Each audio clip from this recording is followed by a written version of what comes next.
doctora Esther Pareja Olórtigue, abogada por la Universidad Nacional Mayor de San Marcos, magíster en Derecho Penal y Procesal Penal, y actualmente fiscal adjunta penal del Distrito Fiscal de Lima Norte, a quien le damos la más cordial bienvenida e invitamos a dar inicio a esta presentación.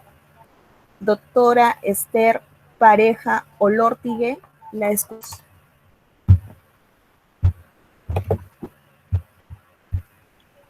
Buenas noches, Karim.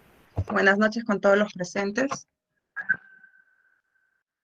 ¿Me escuchas? Sí, me escuchan, ¿no?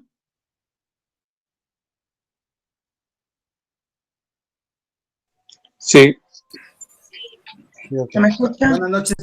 Buenas noches con todos los presentes. Bueno, primero que nada agradecer al Instituto Peruano de Estudios de Derecho por su gentil invitación. Para efectos de compartir los conocimientos que creo personalmente que uno siempre debe compartirlo a los colegas, sea en la función que cada uno se despliegue, sea como fiscal, sea como juez, sea como abogado defensor. Porque considero personalmente que cuanto más nos nutramos y podamos compartir lo poco o mucho que sabemos, vamos a generar dentro de lo que la sociedad espera un trabajo eficiente, un trabajo óptimo, ¿no? Y la idea justamente es esa. Bueno, el tema que vamos a tratar el día de hoy es sobre las diligencias preliminares y los actos de investigación en el nuevo Código Procesal Penal. En Lima Norte ya se viene aplicando desde hace 2 años, ya está en vigencia. Sin embargo, sé que hay personas que están escuchando, pueden ser estudiantes de Derecho, pueden ser abogados, que todavía no han trabajado o recién de manera, digamos, incipiente, están entrando un poco al nuevo código y seguramente quieren también conocer un poco sobre ello, dado que se está implementando y, bueno, el próximo distrito judicial donde se va a implementar es justamente Lima, ¿no? La idea es de partir, en todo caso, un poco de conocimiento respecto a este tema. He tratado de esquematizar, porque hablar de diligencias preliminares nos puede tomar muchas horas, pero he tratado de esquematizar sobre las cosas más importantes y que creo que son hasta cierto punto básicas que todos debemos manejar. Ello porque podría impartir de repente mucha información, basta que al final no se queden las personas y no cumple la finalidad de que por lo menos manejemos conceptos básicos, criterios básicos para en el ejercicio, desde la función que cada uno despliega, pueda utilizarlo. Bueno, la temática básicamente sobre la que va a tratar esta ponencia o en la que se va a tratar es sobre la denuncia penal. No me aparece. Sobre la denuncia penal, las diligencias preliminares, los sujetos procesales de las diligencias preliminares. Karin, si me retrocedes un poquito, sí. Los plazos de las diligencias preliminares, la conclusión de las diligencias preliminares, qué supuestos traen o qué situaciones se pueden dar frente a la conclusión de las diligencias preliminares, y finalmente la disposición de archivo y qué procede cuando hay una disposición de archivo, qué debemos ejecutar cuando en este caso se trate de un abogado que representa tanto a la parte agraviada o en todo caso a la parte que es investigada. Hablamos un poco sobre qué es la denuncia penal. Para efectos de hablar de la denuncia penal, creo que es importante que aprendamos a diferenciar qué es la denuncia penal de la noticia crímenes. La noticia crímenes, como sabemos, es justamente aquella noticia o conocimiento que se va a dar a la autoridad de un evento que reviste características delictivas, pero que esta noticia que va a llegar a la autoridad va a ser por diversas fuentes. Puede ser de parte, a través de un ciudadano que se siente agraviado, de oficio o por acción popular, es decir, cuando un ciudadano, un tercero, tiene conocimiento de un evento delictivo y lo pone en conocimiento de la autoridad. Entonces ustedes dirán, ¿y cuál es la diferencia con la denuncia penal? Es que la denuncia penal no solo es que ponga en conocimiento de la autoridad la comisión de hechos que son o constituyen delito, sino que son perseguibles de oficio. Y acá va la precisión.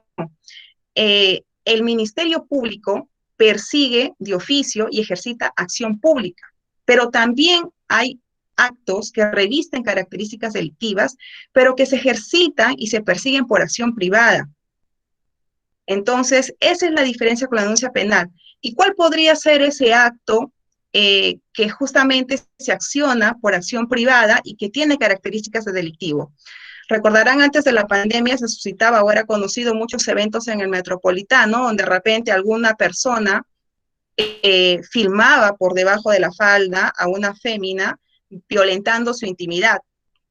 Otro supuesto, una pareja en su intimidad comparten videos y uno de ellos lo difunde. ¿De qué estamos hablando? Del delito a la intimidad. Artículo 154, artículo 154b. ¿Qué dice el artículo 158 del Código Penal? Cuando tengo un evento delictivo como eso, no se persigue de oficio, no se ejercita acción pública, se ejercita acción privada. Es por ello que cuando llega a conocimiento del Ministerio Público, si es que llega a traspasar esa barrera, ¿qué hacemos? Archivamos para que el ciudadano active en la vía que corresponde, es decir, a través de una querella. Entonces, esa es la diferencia entre la noticia criminis y la denuncia penal. Ahora, la denuncia penal, ¿cómo puede ser trasladada a la autoridad? De forma escrita, de forma oral, por ejemplo, cuando hacen una denuncia verbal a través del turno penal. ¿A través de dónde? De la policía, a través del Ministerio Público. Así puede ingresar una denuncia penal a conocimiento de la autoridad. Ahora, algo que en muchas ocasiones efectivos policiales o incluso abogados defensores me han consultado es cuál es la diferencia entre hacer una denuncia ante la policía y hacer una denuncia ante el Ministerio Público. Para comenzar, quien tiene el ejercicio de la acción penal es el Ministerio Público. Entonces, definitivamente siempre va a llegar al Ministerio Público. Considero personalmente que esto debe ser una cuestión de estrategia del abogado defensor, por dónde accionar. Ejemplo, ¿a qué me refiero con estrategia? Yo soy víctima de un delito contra el patrimonio, robo agravado, no sé quién es el sujeto que me ha agredido. Si yo le ingreso al Ministerio Público mi denuncia, seamos realistas, por la carga, hasta que califique, hasta que aperture, hasta que realice las diligencias de identificación, pasaron por lo menos 2 meses. La posibilidad de obtener esa información que me permite identificar al sujeto es muy poca.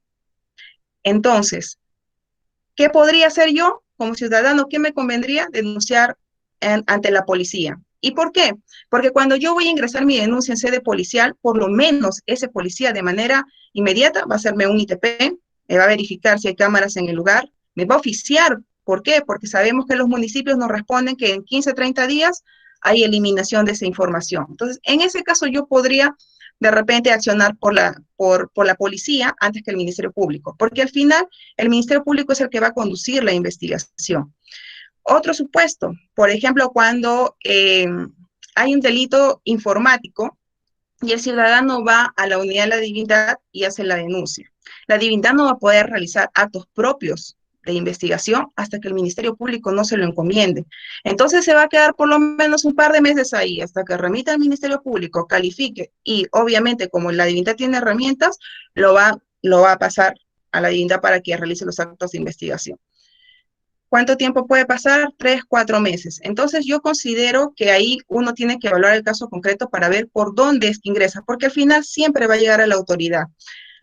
Cuando uno interpone una denuncia penal, esta denuncia penal básico tiene que tener la identificación del denunciante, una narración justamente de los hechos de los cuales ha sido agraviado, el momento, me refiero al momento, la fecha, el día, el lugar, cómo se ha suscitado el evento, para ver si estos hechos se subsumen a lo que me establece la norma como delito, la subsunción del tipo penal que le denominamos. Y, bueno, la posible identificación de responsable, porque no necesariamente toda denuncia me va a tener desde el primer momento un sujeto individualizado como autor del evento delictivo. Karin, ¿pasas el siguiente? Bueno, esto solo lo he consignado a manera de conocimiento general porque básicamente en las fiscalías penales no solemos tener denuncias anónimas, pero sí existen las denuncias anónimas. Más que todo se ve en lo que son fiscalías especializadas, como por ejemplo anticorrupción, y esta denuncia anónima se da cuando hay una persona que está frente a hechos de amenaza, actos que pueden poner en riesgo su integridad, y entonces la persona no se identifica. Eso está regulado en el decreto legislativo 1327, indica básicamente cómo es el procedimiento, las medidas de protección, cómo se valora lo que la persona, bueno, ha considerado para hacer su denuncia. Eso es a manera básicamente para conocimiento, ¿no? Que es la denuncia anónima. Las diligencias preliminares, que es justamente el tema en concreto que se está abordando. Bueno, el fiscal o el Ministerio Público, a través de quien lo representa, que es el fiscal, toma conocimiento de actos justamente que revisten cierto carácter de delito, porque muchas veces el ciudadano puede sentirse afectado, pero no todo lo que la persona se sienta afectada constituye delito. Muchas veces sucede que cuando el ciudadano interpone su denuncia, incluso esos eventos tienen naturaleza de otro tipo. Y acá hago un punto, un paréntesis.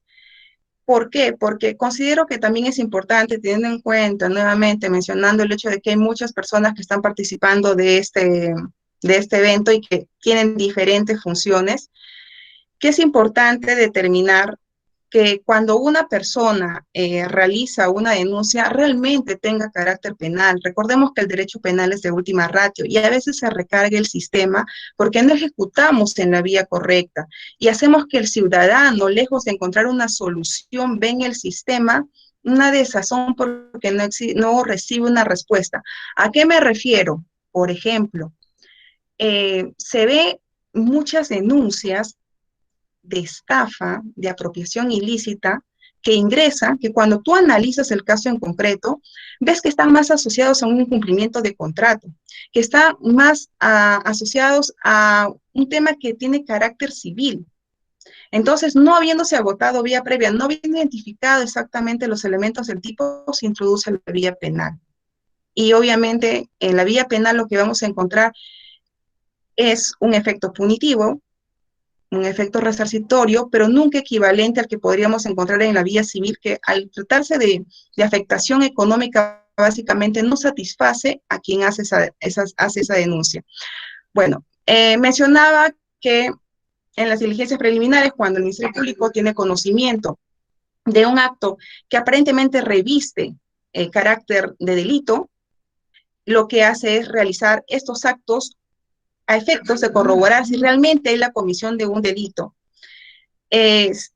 También, bueno, dentro de este evento de lo que es las diligencias preliminares, todo el acto de lo que va a implicar los actos de investigación va a iniciar con una disposición que es el fiscal el que la va a emitir, esta disposición de apertura de investigación.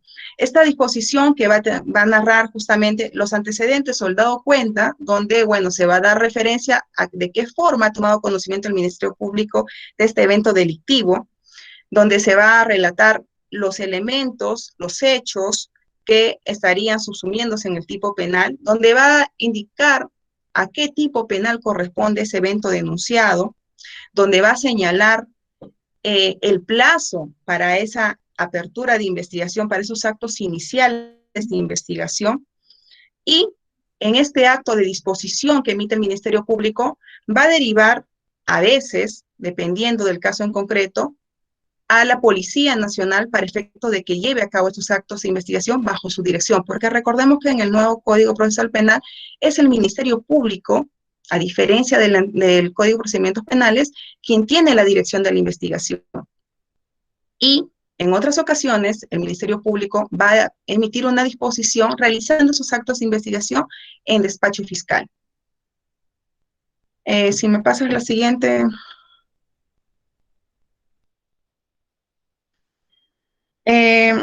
Esto es establecido en el artículo 337, inciso 2, y justamente se refiere a que las diligencias preliminares es una subfase que está dentro de la investigación preparatoria. Recordemos que en el nuevo Código Procesal Penal hablamos de 3 fases: la investigación preparatoria, la etapa intermedia y la etapa de juicio oral. Dentro de esta etapa de investigación preparatoria, como subetapa, vamos a encontrar las diligencias preliminares. No investigación preliminar, como a veces mal se dice, sino de diligencias preliminares. Este artículo 337, inciso 2, lo consigné por una razón. No solo es que establece taxativamente que las diligencias preliminares forman parte de la investigación preparatoria y que no podrán repetirse una vez formalizada la investigación, a menos que exista defectos o que se hayan incorporado nuevos elementos de convicción que ameriten una ampliación. ¿Por qué he consignado esto más allá de lo que taxativamente menciona? Porque a veces sucede, y saliéndome un poco del tema para ampliar, que el abogado de la defensa puede interponer una tutela de derechos cuando se siente afectado en la vulneración de su derecho de defensa, si es que, por ejemplo, no se le hace una ampliación de manifestación a su patrocinado. ¿Y por qué digo se siente afectado? Porque la tutela de derechos es un mecanismo que tiene un carácter residual. ¿Qué significa? Que yo voy a ir al juez de la investigación preparatoria diciendo que había una vulneración de un derecho fundamental, siempre y cuando no tenga una vía propia de ejecución. En esta diapositiva está consignado el artículo 367, inciso 2, pero en el inciso 5 de ese artículo justamente consigna la vía que cuando, por ejemplo, se sienta o se vea que no recibe respuesta a esta ampliación de manifestación que podría desear la defensa, la vía sería ir ante el juez justamente para que éste examine si es conducente o no esta diligencia solicitada. ¿Y por qué hago mención a ello? Porque muchas veces dentro de la investigación nosotros como fiscales también tenemos que cautelar los actos. Si bien es cierto, estamos frente a una igualdad de armas, las partes pueden incorporar los elementos que consideren que puedan, en el caso del investigado, ser de descargo, también tenemos que ser prudentes en evitar alteraciones en las declaraciones o que generen una serie de contradicciones. Entonces, por eso es que la norma ha previsto esto. No puedo repetirlo solo cuando encuentro un grave defecto en su actuación o cuando deba completarse porque se han incorporado nuevos elementos de convicción.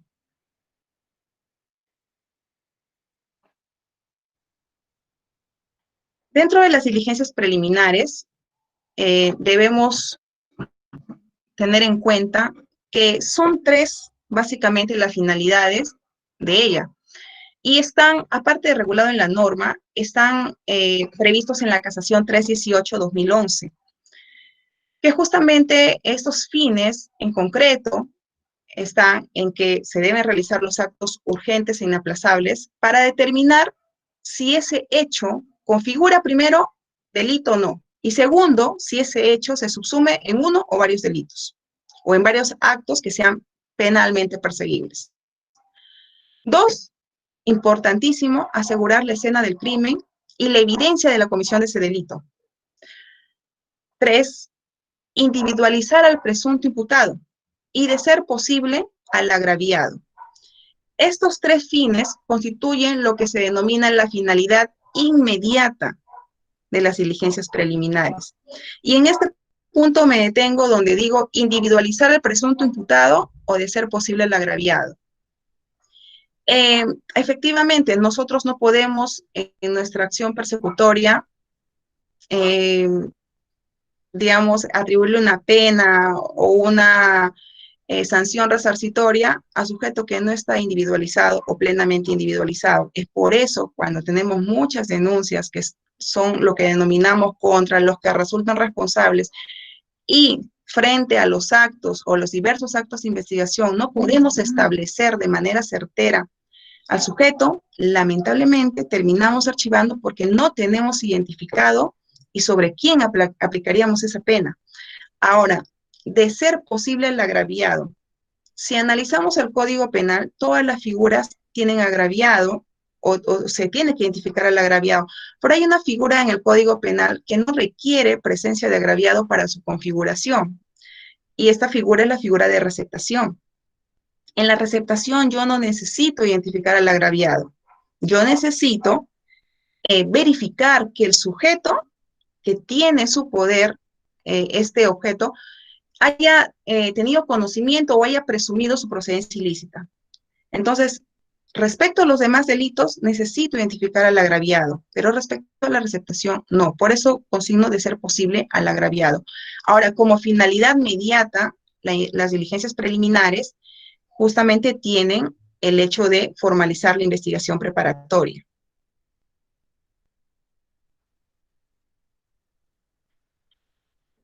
Se habla mucho cuando el fiscal emite su disposición de los actos de investigación. ¿Pero qué son los actos de investigación?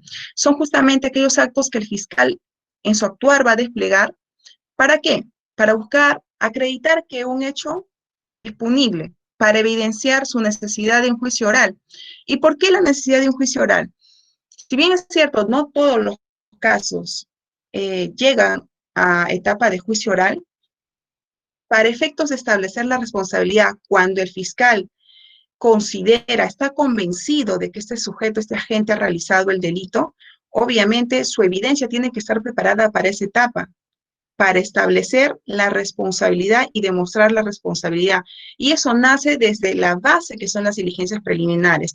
Las diligencias preliminares, en realidad, considero que es una de las partes más importantes porque es mi base. Yo, cuando hago las investigaciones, incluso a veces cuando he conversado con colegas que se dedican a la defensa, yo digo, eh, es tan fácil, y a veces no lo hacemos, que cuando tenemos un hecho que denuncian, nos hemos acostumbrado, tanto el abogado defensor como hasta el Ministerio Público, el fiscal, a leer lo que la policía nos traslada o lo que la persona nos narra y lo consignamos tal cual. Fluye de los actuados, que a tal hora, tal cosa. Entonces, ¿qué estamos perdiendo en ese momento? La verificación del hecho al tipo penal. Si nosotros, frente a un evento que denunciamos, o a un evento en el momento que el fiscal hace el análisis, verificáramos los elementos tal cuales están en el tipo penal, nos daríamos cuenta si tenemos caso o no hay caso. Porque si bien es cierto, el Ministerio Público tiene un rol persecutor, tampoco se trata de perseguir, yo digo, hay apasionamientos, pero no apasionamientos en el ejercicio funcional sobre una persona que no tiene elementos o que los actos te demuestran que la persona no ha ejecutado el delito. Entonces, es por eso que menciono la importancia de establecer ello. Ahora, los actos de investigación tienen un carácter preparatorio, bueno, dice probatorio, preparatorio. ¿Por qué? Porque su finalidad es recabar información.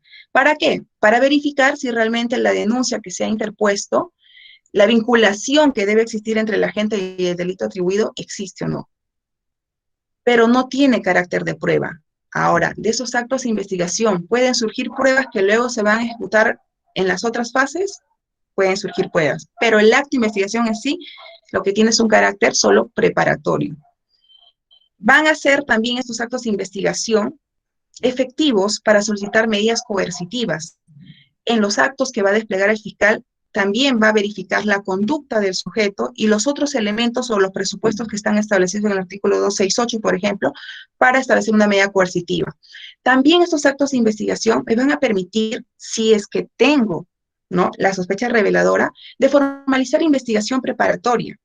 E incluso, si luego de realizar la investigación preparatoria resulta que he corroborado la sospecha reveladora, pues voy a acusar y voy a solicitar la apertura de juicio oral.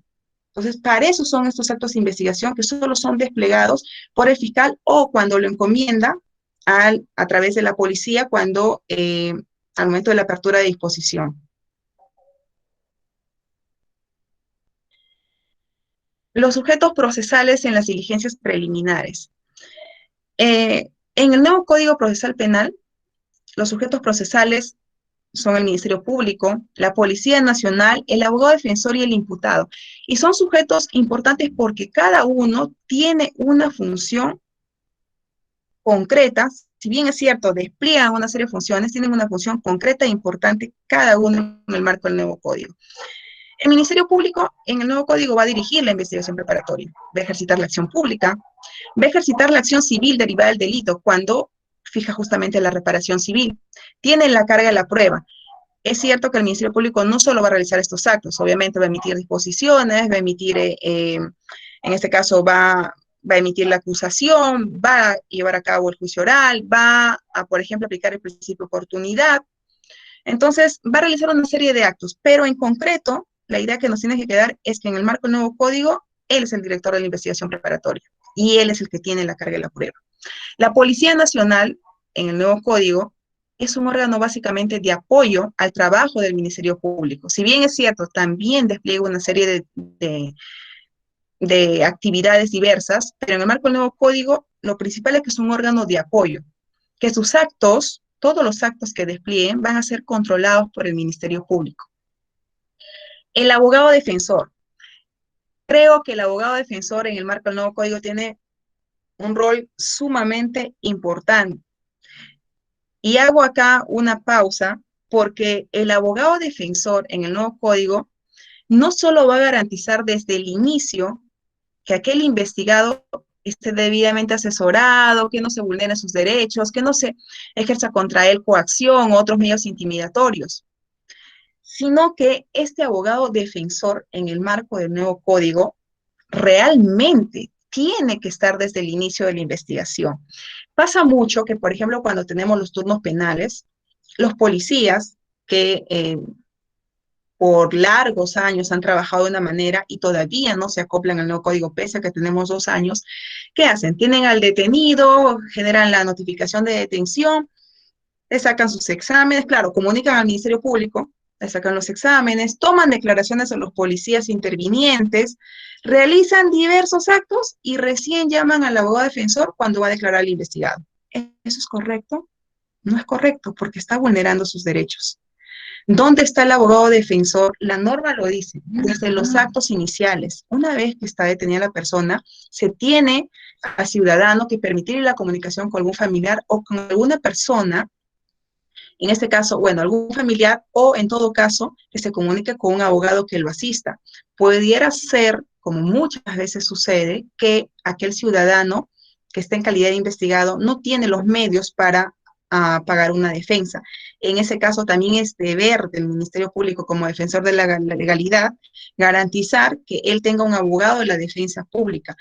¿Por qué es importante? A veces los policías, incluso a veces los fiscales, se incomodan de que el abogado desde el inicio quiera leer los actuados, ver cómo han hecho, qué han presentado, qué es lo que está pendiente, cómo lo han intervenido. Y uno no debe incomodarse, al contrario, debe permitir que ese abogado defensor desde el inicio tenga acceso tal como lo prevé la norma. ¿Para qué? Justamente para darle validez, porque si yo tengo un acto en el cual no ha participado el abogado de este detenido, no tiene validez.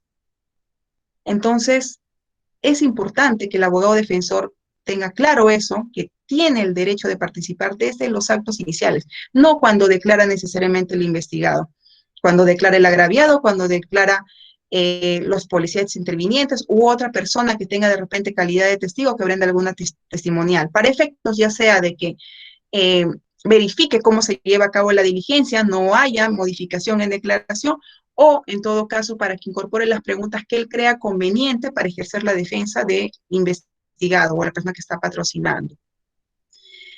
Otro sujeto procesal en las diligencias preliminares es obviamente el imputado. El nuevo Código Procesal Penal no define el concepto de imputado. Claro, nosotros sabemos, a grosso modo, el imputado es aquel sujeto sobre la cual o el cual se va a atribuir una conducta delictiva y al cual se le va a sindicar de algún evento que está previsto en la norma como delito. El nuevo código lo que sí hace es señalar ampliamente los derechos a los que él tiene acceso, el más conocido, ¿no? Que es una garantía, incluso el derecho a ser considerado inocente, a no ser sancionado más de una vez por un mismo hecho, a que no se autoincrimine o autoincrimine a sus familiares más cercanos, tiene derecho a guardar silencio, tiene derecho a ser asistido desde los actos iniciales de investigación por un abogado defensor. Y los derechos que tiene el imputado no solo están previstos en el marco del nuevo código, en el artículo 71, están previstos en el título preliminar y en general a través de todo el nuevo Código Procesal Penal en diferentes acápites.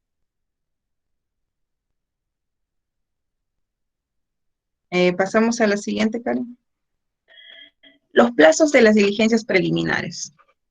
He tratado de esquematizar en cuanto a los plazos de diligencias preliminares y bueno, si Si gustan, al final también lo dejo las diapositivas porque lo que he buscado en esta exposición es básicamente esquematizar para efectos de que sea un mejor recordaris para todos, ¿no? O para las personas que tenemos acceso, porque encontramos a veces el plazo establecido en el código, en la casación, y de manera esquemática he señalado o los he dividido en supuestos.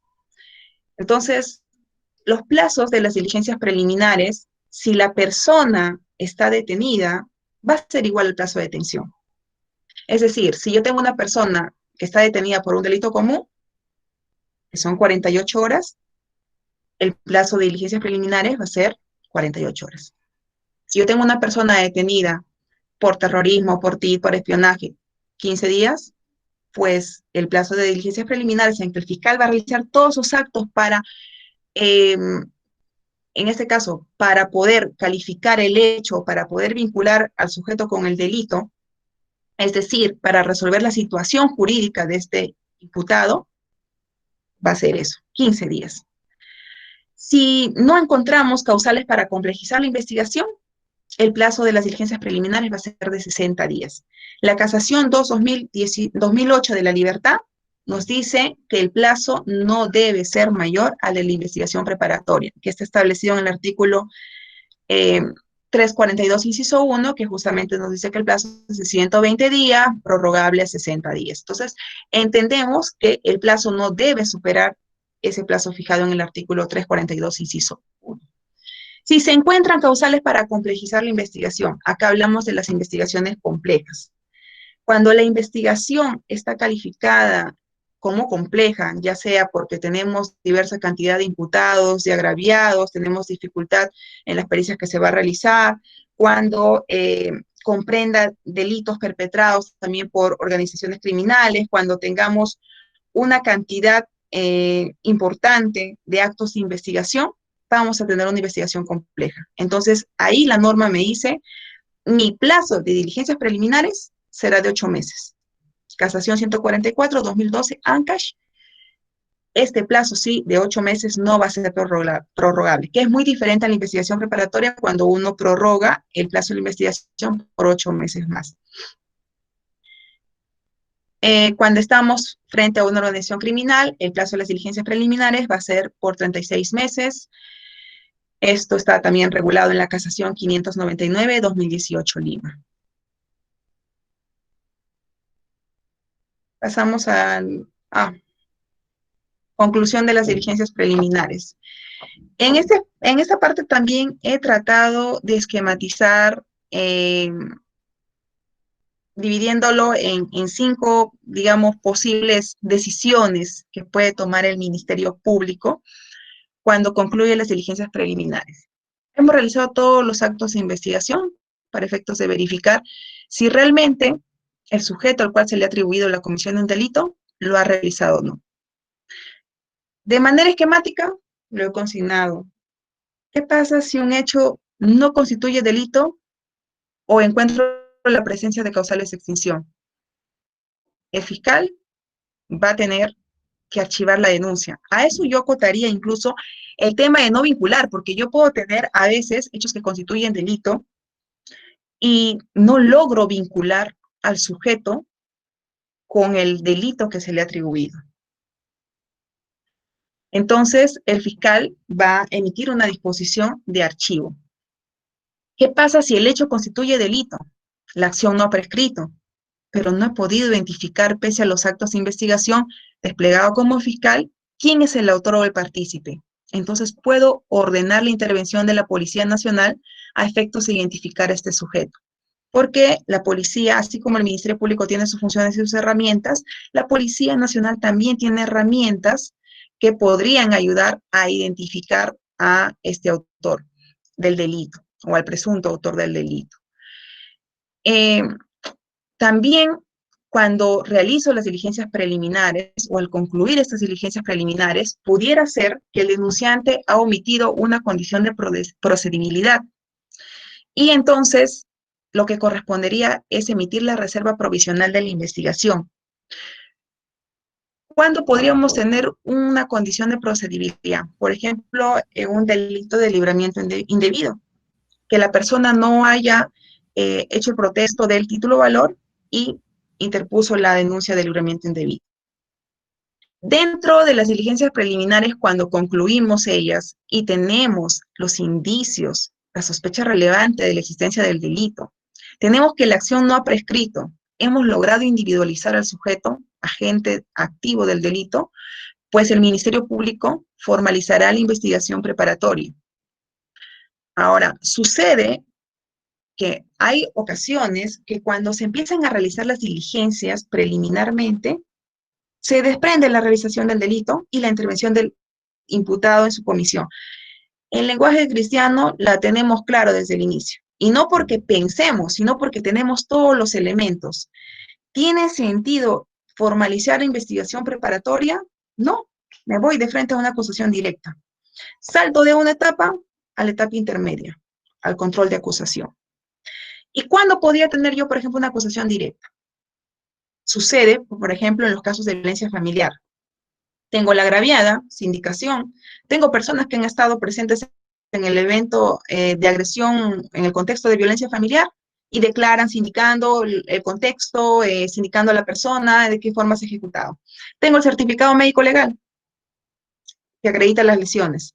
Incluso a veces tengo la pericia psicológica que acredita la afectación del contexto familiar, el contexto de violencia familiar en el que está viviendo la persona agraviada. Entonces, al tener todos estos elementos, podría ir yo tranquilamente a una acusación directa, ¿no? Saltando esta etapa, ya no formalizaría la investigación preparatoria, ya no realizaría todos estos actos, porque podría tranquilamente irme a una etapa intermedia. Estos son básicamente las decisiones que podría desprenderse en la culminación de las diligencias preliminares. La disposición de archivo. En un primer momento, cuando hablamos de las diligencias preliminares y mencioné que éstas concluían y cuando no tenía que el hecho no constituía delito o tenía causas de extinción, el fiscal disponía el archivo o incluso cuando no podría vincular al sujeto al cual se le atribuye un delito con el delito denunciado, tendría una disposición de archivo. Aquí, para efectos de esa disposición, el Ministerio Público toma la decisión, traslada a la parte agraviada como denunciada y el agraviado, porque obviamente esta disposición de archivo debe estar debidamente motivada, siente que de la lectura de esos motivos, esos elementos de descargo en los cuales se ha basado el Ministerio Público para archivar la causa, le causan afectación. Si le causan afectación, puede interponer una queja de derecho. Desde el momento que está válidamente notificado, el plazo va a ser de 5 días. ¿Y qué va a pasar en eso? En esos 5 días que la persona, o en ese plazo que tiene para interponer, interpone la queja de derecho y se va a elevar al superior. El superior va a examinar la investigación que ha realizado el fiscal de la Fiscalía Provincial, va a examinar cuáles han sido los fundamentos, cuáles son los actos de investigación que ha realizado y que ha devenido en esa decisión. Y entonces puede tomar 3 vertientes este fiscal superior. Si considera que los actos de investigación que ha realizado el fiscal han resultado insuficientes, que todavía hay aparentemente hechos que me hacen presumir que cometió el delito, pero no lo tengo, no he realizado todo, no he agotado todos los actos, entonces va a disponer que el fiscal amplíe la investigación e incluso le va a señalar, en la mayoría de casos, qué actos son esos que tiene que realizar y que son de obligatorio cumplimiento, bajo responsabilidad, obviamente.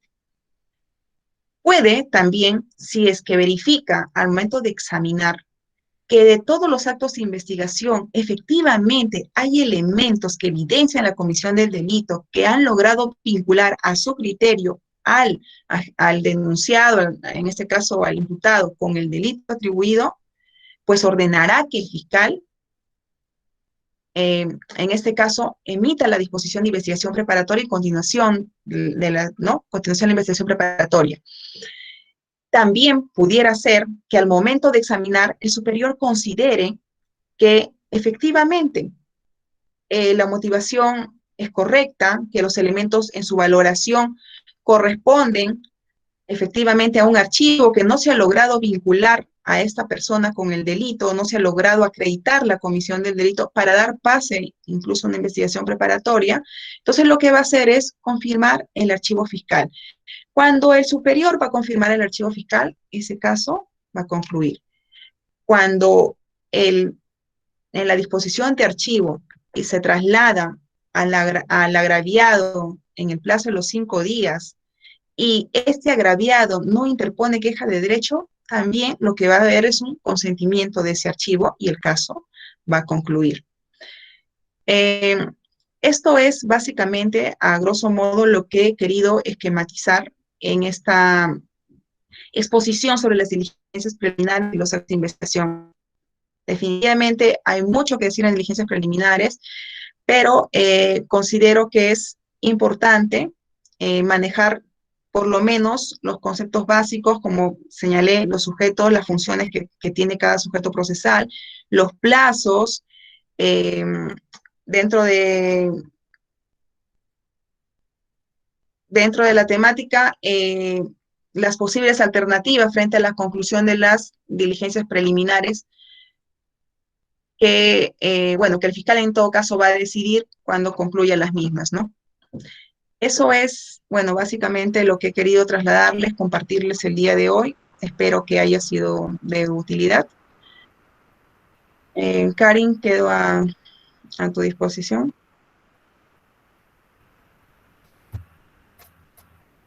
A nombre del Instituto Peruano de Estudios de Derecho, queremos agradecerle la ponencia de la doctora Esther Pareja Olórtigue, quien ha tenido la deferencia de compartir con nosotros sus conocimientos respecto de este tema que es de suma importancia en la actualidad.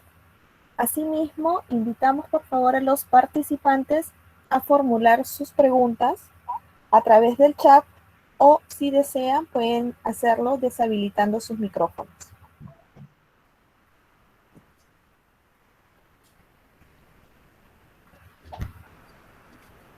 Doctor Esther, tenemos una pregunta de la participante Verónica Naveda, que nos dice: ¿cuál es la diferencia entre el archivo definitivo y el archivo liminar? Esa es una pregunta que es una buena pregunta, porque parece tan sencillo. La mayoría de personas se pone ese cuestionamiento: ¿cuál es la diferencia? Porque a veces lo usamos, o lo que a veces nosotros conocemos en el Ministerio Público como el archivo de plano. El archivo liminar es cuando el hecho que ha sido denunciado o es atípico o reviste características de no ser delito. Sucede que muchas veces el ciudadano se siente afectado y piensa, o a veces tenemos el hábito de criminalizar todo, de penalizar. Consideramos que todo lo que nos agravia es penal, todo es penal, y lo denunciamos. Y cuando verificamos la narración de lo que nos narra el denunciante, no tenemos un hecho típico, es decir, no tenemos un hecho que esté regulado en la norma penal. En cambio, el archivo definitivo es cuando ya hay desde el inicio, más bien dicho, ¿no? Hay actos que aparentemente revisten carácter delictivo. El fiscal va a desplegar actos de investigación y en el ejercicio va a determinar justamente que no, como dije al inicio, que esta persona no habría realizado el hecho, o que de repente hay de repente actos que puedan eximirlo de responsabilidad, y entonces se va a emitir el archivo definitivo. Concreto, archivo definitivo respecto al archivo liminar. En el archivo definitivo yo he desplegado actos de investigación porque tengo un hecho típico, un hecho que tiene características de delictivo que se subsuma en un tipo penal, mientras que en el archivo liminar no tengo muchas veces, o más bien dicho, es un evento atípico o no reviste características de delito, y de plano, como lo decimos en el lenguaje coloquial, nosotros lo archivamos, porque no tiene sentido que estemos persiguiendo o estemos aperturando o estemos desgastando el sistema, porque no tiene relevancia penal. Doctora, una pregunta. Doctora, buenas noches. Buenas noches, no veo aquí. Sí, una pregunta. Cuando la fiscalía está de turno y está ante un hecho de flagrancia, el fiscal se tiene que constituir inmediatamente, porque hay detenidos, o Con- ah, este, sigue, continúa. es un delito en flagrancia. Hay Sí, detenidos. Ya, ujú, y la fiscalía está de turno. El fiscal tiene claro. que constituirse inmediatamente a la dependencia policial donde están los detenidos, o cuál es por el tema este de la Constituir, constituirse, sí, constituirse a la no, diligencia. pero por eso, quisiera que me precise constituirse específicamente para qué. eh, Habiendo dos personas detenidas ¿Ya? para la conducción, usted mismo lo ha explicado. La fiscalía es el ente que conduce la investigación, Ujú, ¿correcto? Le informan a usted que ahí se han detenido en flagrancia ¿ya? y lo están poniendo a disposición de la dependencia policial. Y la llaman a usted. Usted está de turno. Usted tiene que Ujú. constituirse a la dependencia policial. Físicamente no es necesario.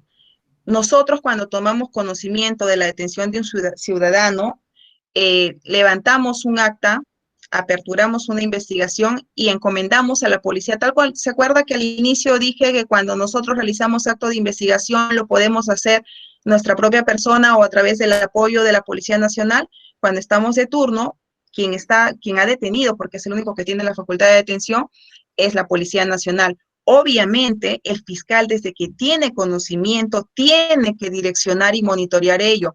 Ahora, antes de la pandemia, obviamente, el fiscal tiene que constituirse a todo acto de investigación que se realice. Es decir, toman declaración al imputado, yo no voy a estar en mi casa, tengo que estar presente para cautelar que no haya una manipulación, que no haya una coacción más allá de su abogado defensor. Eh, Sé que a veces en la práctica se estila incluso, bueno, mandar preguntas. Personalmente soy un poco recelosa en eso porque considero que en realidad el deber del fiscal va más allá. Si bien es cierto, dice siempre que el Ministerio Público es el defensor de la legalidad, yo considero que sí somos defensores de la legalidad, pero al menos en la etapa de diligencias preliminares es donde el fiscal debe ser más imparcial. Cuando yo ya formalizo investigación preparatoria, yo ya asumo postura. Aunque digan que no, ya asumes postura, porque tú has denunciado a esa persona. Tú has formalizado investigación preparatoria con esa persona. Entonces, tú estás altamente, digamos, convencido de que esa persona ha cometido el delito y en los actos de la investigación preparatoria vas a terminar corroborando. Pero en las diligencias preliminares considero que uno debe ser imparcial y al ser imparcial eso me obliga, aparte de ser objetivo, porque la norma también me obliga a ser objetiva, me obliga a que yo tenga que cautelar cada acto, que se tenga que, como le dije hace un momento, que se tenga que constituir personalmente. No necesariamente. Para las diligencias que tenga que intervenir, sí, tiene que intervenir en cada una de las diligencias. Ahora, por el tema de la pandemia, no nos estamos constituyendo personalmente. Esto ya es un tema más que todo porque así se ha regulado para el tema de la pandemia, pero igual el fiscal tiene que ver los mecanismos, es decir, no sé, una llamada a Google Meet o una videollamada donde yo esté verificando momento a momento cómo se está llevando la diligencia, porque ese es mi deber, ¿no? Y esa es la garantía también para el ciudadano o para quien está ejerciendo en este caso la labor de defensa o también para aquella persona que digamos, desde su casa, el ciudadano está esperando que esa persona, ese familiar investigado, sea dentro de las garantías que la norma le prevé o no o le faculta. Doctora, tenemos otra pregunta del participante César Rodas, quien nos dice, ¿por qué la Fiscalía se opone cuando la defensa requiere la realización de actos de investigación, debiendo siempre recurrir a la tutela de derechos? Bueno, no es que siempre la fiscalía se opone. En todo caso, será que algunos fiscales se oponen. Eso no es correcto, eso no es ser objetivo. Uno tiene que ponderar. Ahora, a mí, en lo personal, cuando me solicitan actos de investigación diferentes a los que yo de repente he dispuesto, siempre dentro del marco del nuevo código, pido que me acredite cuál es la utilidad, cuál es la pertinencia, porque si bien es cierto, en el sistema, el nuevo código, estamos en una igualdad de armas, que significa justamente que así como yo dispongo actos de investigación, yo no puedo sola decidir. La persona que está ejerciendo la defensa de un investigado también tiene derecho a incorporar aquellos elementos que él considera las diligencias, o a pedir que se realicen las diligencias que ayuden a su defensa, o como elementos de descargo en este caso. No debiera en realidad oponerse al Ministerio Público siempre y cuando el abogado acredite la pertinencia y la utilidad. Ahora, algo que yo veo en la práctica es que mayormente los abogados de la defensa no te acreditan la utilidad de los actos de investigación. Te los ofrecen, pero no te acreditan. Entonces el fiscal, de repente, no sé si ese habrá sido su puesto, lo rechaza. Lo correcto es que si el abogado omitió por ahí o recién se está acoplando a este nuevo modelo, lo correcto es que el fiscal también le dé la oportunidad y emite una providencia, le dé un plazo razonable para efectos de que fundamente cuál es la pertinencia y la utilidad, porque también dentro de la investigación el fiscal tiene que cautelar que no haya una sobreabundancia de actos, que al final disemine y me aleje de lo que yo estoy buscando determinar, porque el fiscal en su rol persecutor, como lo dije al inicio, no puede ser apasionados pensando que todas las personas son responsables y que todas las personas tienen que llegar a una etapa de juicio, ¿no? O todas las personas tienen que ser acusadas. Y acá preciso algo, ¿no? Bueno, y es un pensamiento básicamente personal, ¿no? Que nace obviamente de la experiencia. Yo pienso que el abogado defensor debe ser muy estratégico, y no es tan estratégico, ¿no? Si es que obviamente a él es consciente o sabe, tiene conocimiento de que la persona que está defendiendo su situación jurídica es complicada, porque tampoco valen los abogados que teniendo todo encima dicen, no, en el juicio oral yo me tiro abajo eso. En las diligencias preliminares es donde uno ya va viendo el camino, si hay caso o no hay caso, y eso no solo se aplica al Ministerio Público, también se aplica a la defensa. ¿Por qué? Porque cuando yo tengo elementos y sé que la situación de mi patrocinado se puede complicar, pues ya tengo que ver la posibilidad de repente de una terminación anticipada. Porque cuando yo voy al juicio, y yo se los digo a algunos abogados cuando tenemos casos, ¿no? Le digo, doctor, si usted está seguro que en juicio lo van a declarar inocente, vaya, peleemos, como se dice. Si usted está seguro, porque el juicio es todo o nada. Obviamente, a lo contrario, si yo, abogado defensor, sé que mi patrocinado, porque yo siempre les digo a los ciudadanos, tu abogado tiene que ser como tu cura. A mí no me digas nada, pero tu abogado díselo todo, porque tu abogado, muchas veces son criticados los abogados de la defensa, dicen, me llevó mal el caso. Pero ¿por qué sucede? Porque también el cliente no es sincero, no es honesto. El abogado defensor no va a hacer maravillas si no conoce todo el contexto, no sabe todo lo real, y en función a eso plantea su estrategia, ¿no? Entonces, bueno, esa precisión también quería hacer, ¿no? Doctora, Doctora, John Roca nos pregunta, ¿el abogado defensor del imputado puede hacer caer el proceso alegando que no se le tuvo presente desde el inicio de las diligencias? No es tanto que puede hacer caer, pero sí es un buen argumento en cuanto a la vulneración del derecho de defensa, ¿no? Puede quitarle fuerza a esa diligencia, por ejemplo, ¿no? Eso sí puede. Ahora, que se haga caer, recordemos que el fiscal es el director de la investigación, pero cuando ya formaliza investigación preparatoria y en el curso del proceso ya no tiene todo, digamos, ya no tiene la última palabra, porque ya estamos frente a un juez de investigación preparatoria. Y cuando pasa a juicio también estamos frente a otro juez que va a decidir. Entonces, ese hecho de no haber participado en las diligencias y lo puede hacer caer, va a ser cuestión más que todo de debate. He visto, sí, muchos los cuestionamientos por parte de la defensa respecto a su no participación en las diligencias, sobre todo cuando tenemos detenidos, pero cuando aplicamos en las medidas coercitivas, ¿no? Ahí se ve mucho más el debate, porque como está fresco, las diligencias preliminares duran 48 horas, el fiscal formaliza, pide medida coercitiva de prisión preventiva, y entonces nosotros verificamos y yo digo, ¿no? si el abogado se da cuenta, pues obviamente lo puede cuestionar. Ahora, la valoración ya va a depender del juez, ¿no? Así que no le podría decir si se va a caer totalmente, va a depender mucho de qué argumentos más tiene, porque puede cuestionar si el documento lo puede cuestionar. Doctora, ¿la fiscalía puede utilizar elementos de convicción de otro hecho? ¿Cómo así?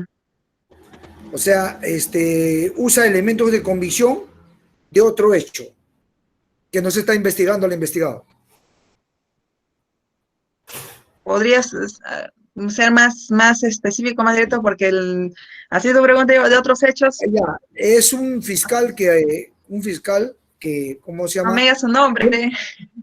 Dentro de sus elementos de convicción ha introducido una investigación, pero que no es la que se está llevando. Para efectos de acreditar, ¿qué? Para efectos de acreditar que de repente el imputado o el investigado, ¿cómo se llama?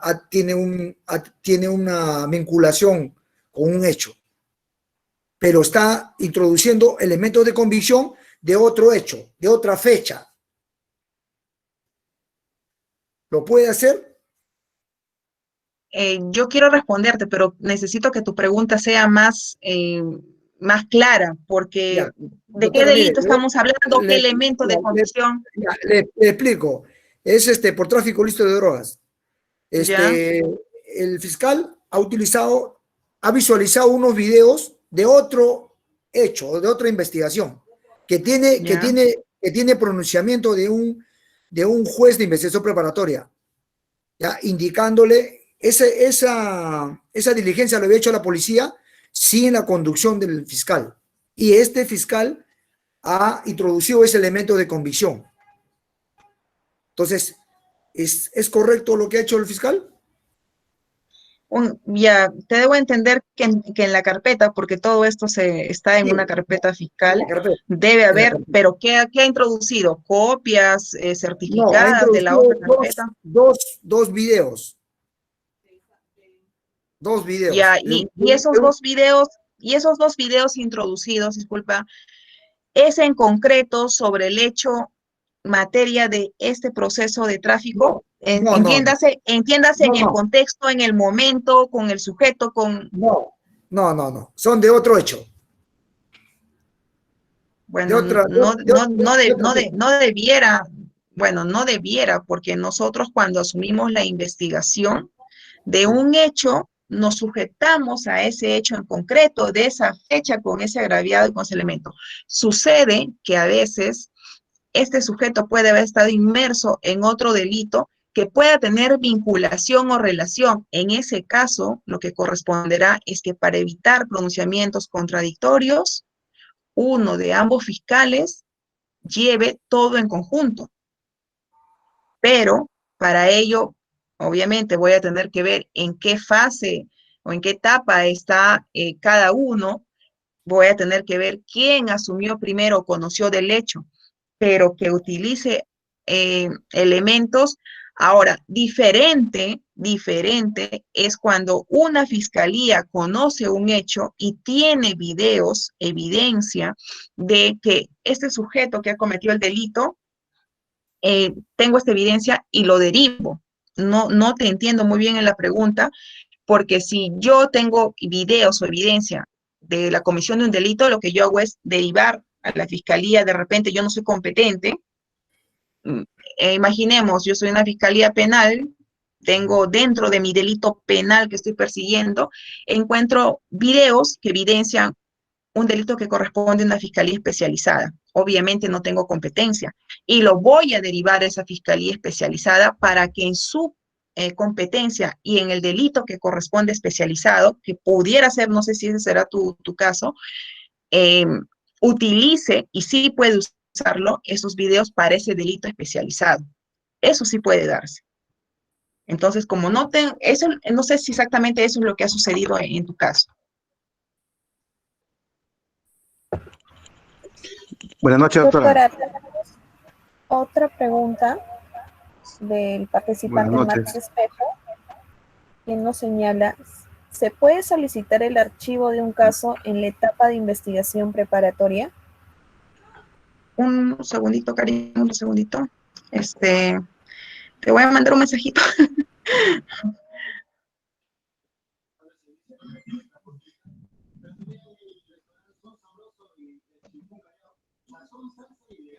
Ya, perdón. A ver, ¿dónde estoy? Acá. ¿Si puedes solicitar un archivo en etapa de investigación preparatoria? No. Solo en las diligencias preliminares, cuando concluye el fiscal, puede archivar. Hasta ahí, el fiscal es quien decide, el amo y señor de la investigación. Pero cuando el fiscal formaliza investigación preparatoria, ya no tiene esa facultad. Quien tiene esa facultad, en todo caso, entre comillas, porque nosotros lo que vamos a hacer es, si consideramos que en la investigación preparatoria no hemos logrado corroborar nuestra teoría del caso, vamos a solicitar el sobreseguimiento. Y ese sobreseguimiento, quien va a aceptar o va a rechazar, va a ser el juez de la investigación preparatoria.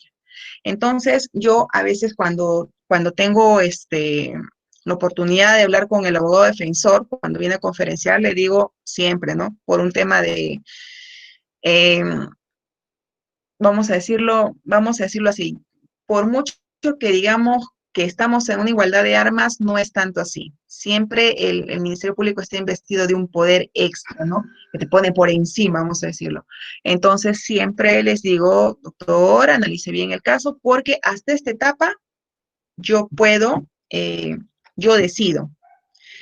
¿Cuándo lo hago? Por ejemplo, cuando tengo los casos de omisión de asistencia familiar, cuando aplico principio de oportunidad. Les digo a la defensa, tienes una deuda, ya tiene carácter penal, esto va a venir con un proceso inmediato, al final la persona muy probablemente tenga una sanción punitiva, va a generar antecedentes, porque seguramente en el caso de omisión viene una tras otra deuda y se volvió habitual y al final hasta terminan con una pena efectiva. Entonces, lo más inteligente, un principio de oportunidad. En esta etapa, yo puedo hacerlo. Tengo la facultad de abstenerme, la norma me lo permite, plazo fijado según el protocolo de principio de oportunidad, se acabó el caso. Lo más práctico. Pero si yo ya incobo proceso inmediato, bueno, obviamente puede ser una terminación anticipada, pero pudiera que yo me equivoco, incobo mal el proceso inmediato. Yo voy a decidir cuando ya entro a el proceso inmediato es un proceso especial para comenzar, pero vamos a decirlo, un proceso común. Yo ya no tengo la facultad de archivar, porque ya fue de conocimiento del juez de investigación preparatoria. Yo lo único que puedo hacer ahí es sobreseer la causa. Y ese sobreseimiento tiene que ser también motivado. Tal como la hubo una acusación, tiene que ser motivado. Tiene que ser materia de debate, tiene que ser materia de audiencia. Y al final el juez de investigación preparatoria, en función a lo que yo señale, los elementos de descargo en los que me he basado para solicitar el sobreseimiento, me dará la razón o en todo caso me rechazará. Doctora, muy buenas noches. Buenas noches. Aló, doctora, buenas noches. Quisiera Buenas noches. primeramente agradecerle por su excelente ponencia y a la vez quisiera formular una pregunta. Cuando la policía comunica a la fiscalía que tiene detenidos, ¿la fiscalía maneja algún tipo de registros donde obra la hora que le está comunicando esa detención? Gracias. Sí. Buenas noches, gracias. Sí, efectivamente, cuando la policía realiza una detención, tiene que comunicar, su deber es comunicar inmediatamente al Ministerio Público. Nosotros tenemos un cuaderno, un registro. Cada llamada entrante, digo llamada entrante, ¿por qué? Porque en realidad se debe hacer con un oficio, y se hace el oficio, pero el oficio demora a veces en llegar, entonces la primera comunicación y la más acelera es la llamada telefónica. En ese momento, quien está en el turno, normalmente son los mesas de partes, los que recepcionan ellos, se registra en un cuaderno que nosotros monitorizamos, inmediatamente se nos comunica a nosotros cuál es la fecha o en todo caso, la hora de detención, el delito por el cual ha sido detenido y cuál es la dependencia y el instructor que está a cargo de esa investigación para que nosotros empecemos inmediatamente los actos propios de investigación, teniendo en cuenta que flagrante y obviamente el plazo corre, porque si bien es cierto, podemos tener 48 horas de detención y ahí va una salvedad para los abogados de la defensa, la norma permite que tenga 48 horas detenida, pero esas 48 horas tienen que ser justificadas. No es que yo lo tengo 48 horas y de repente 10, 12 horas me olvido y luego, pues no, ya veo las 16 horas a ver qué hago. No, esas 48 horas tienen que ser justificadas. Yo no, mi plazo máximo es de 48 horas. No es que yo 48 horas me voy a tomar tranquila para investigar. Pero sí, a su pregunta, sí, efectivamente, nosotros tenemos un registro y ahí monitoreamos porque también obviamente tenemos que, tantos detenidos que tenemos que contar porque imagínense que se nos vence el plazo y eso sí sería gravísimo, ¿no? Doctora, buenas noches. Buenas noches, doctora. Buenas noches. Bueno, doctora, una pregunta. En una investigación preparatoria, cuando ha concluido el plazo fijado o señalado, y el fiscal no ha emitido la disposición correspondiente, las partes pueden solicitar la conclusión al juez. Pero si lo solicita, esta solicitud de repente la formula al día siguiente de haberse vencido el plazo, y el juez demora, ni siquiera demora, no se pronuncia al respecto, pero el fiscal emite la disposición después de 15 días, y dentro de esos 15 días de haberse emitido la disposición de conclusión ya, no obstante haber vencido hace 15 días, ¿qué sucede con, por ejemplo, las pruebas recopiladas dentro de esos 15 días? O, por ejemplo, una pericia. A ver, usted me está hablando, bueno, primero que son unas diligencias preliminares, es la investigación preparatoria. Ya, usted me está hablando cuando mi plazo de investigación preparatoria ha concluido y yo no he emitido la conclusión, porque obviamente para yo emitir pronunciamiento tanto sobre seguimiento como acusación, claro, tengo que haber declarado, comunicado al juez de investigación preparatoria que he concluido y a partir de ahí tengo el cierre y no realizo más actos de investigación. Mire, a su pregunta, en la realidad, muy pocas veces son muy pocos fiscales los cumplidos y eso se explica por la misma carga que a veces nos llevan a control de plazos justamente porque no hemos cumplido y en ese momento el juez incluso nos ordena. Claro, eso también es pasible a veces de denuncias en control interno, ¿no? O quejas, perdón, en control interno, porque no hemos cumplido los plazos y hay que, en este caso, vamos a decirlo así, tenemos que dar cuenta qué hemos hecho y por qué no hemos concluido en el plazo fijado, ¿no? Ahora, si va a ser valorado o no va a ser valorado, eso va a quedar en todo caso a discreción del juez de investigación preparatoria. Como le digo, en estas etapas lo que se va a ponderar es el tema de la fundamentación, de la argumentación que va a dar en el momento del debate, porque esto también va a ser materia de debate y también va a ser materia de audiencia. Entonces, no podría yo darle una respuesta concreta si va a ser, en todo caso, usted podría cuestionarlo, que han sido realizadas después. Va a quedar a discreción del juez de investigación preparatoria si es que va a amparar o no ello. O en todo caso, lo podría cuestionar no en ese momento en concreto, sino específicamente cuando haya el control de acusación, cuando haya el ofrecimiento de las pruebas. Pero eso, como les digo, va a ser materia de debate y materia de lo que el juez de investigación preparatoria decida, ¿no? Porque ahí ya no tenemos facultad nosotros. Quien va a decidir es el juez de investigación preparatoria. Gracias, doctora. A los participantes, por favor, se les pide que realicen sus preguntas a través del chat, ya que la doctora tiene que dar por concluida su exposición. Sin embargo, las preguntas que nos hagan llegar se les correrá traslado a la doctora a fin de que ella pueda responderlo y se les hará llegar a sus correos respectivos. Nuevamente, doctora, queremos darle las gracias por tan ilustrativa exposición, esperando poder contar con su presencia y conocimientos para una nueva fecha. A los asistentes, por favor, le hacemos extensiva la invitación para que sigan participando de nuestras capacitaciones, ya que tenemos tenemos programadas en distintas fechas. Quedo a la espera de sus preguntas, si es que hubiera alguna pendiente, para que me las hagan llegar a través del chat y poder coordinar las respuestas. Muy amable con todos, muy buenas noches. Gracias por la participación. Gracias, doctora. Gracias, muchas gracias. Muy amable. Gracias, Karin. Buenas noches. Gracias.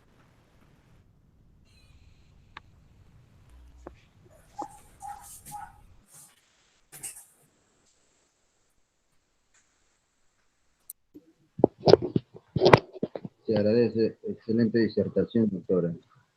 Gracias. Gracias, Esther. Muy buenas noches. Fernandito, ¿Qué qué tal? alegría saber de ti. Yo dije, Igual. ese nombre lo conozco. No puede tener un homónimo. No, no. Gracias, Dos Esther. abogados así con ese nombre no puede ser. Gracias, No. gracias a todos, muy amable. Cuídate mucho. Chao. Buenas noches, doctora. Gracias. Buenas noches. Felicitaciones, Esther.